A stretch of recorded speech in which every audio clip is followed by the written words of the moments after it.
Құда 1000 жылдық дегенде бәріміз жақсы көреміз, әрбір тойда айтамыз.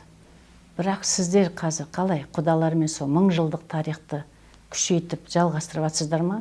Екеше ғана төс құшақтасқан құдалармен бүгін быш-тыш болып ажырап жатсыздар ма?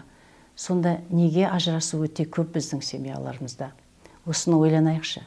Менің 6 айлық курсыма жазылсаңыздар, тарихыңызда не бар? Ажырасудың себебі қандай? Не өзгерту керек? Сөзіңізде, өзіңізде, көзіңізде, сонда әрекеттің қайсысын өзгертеміз? Неге сіз ажырап жатсыз? Неге ажырамасаңыз болмайды?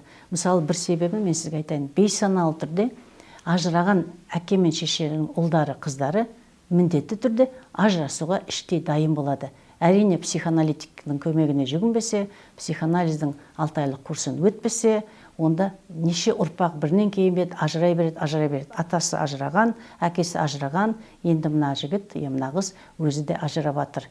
Ең болмаса өзіңіздің бейсанаңызға үңілсеңіз, бейсанаңызда қандай жын шайтан жатыр, соның бәрін ұғып алсаңыз, түсініп алсаңыз, сізге дейін 3 ұрпақ ажыраған болса да, бірақ сіз енді саналы түрде тоқтатам десеңіз, сіз тоқтатасыз, одан кейін сіздің ұлыңыз, сіздің қызыңыз, сіздің немереңіз, олар ажырамайтын болады.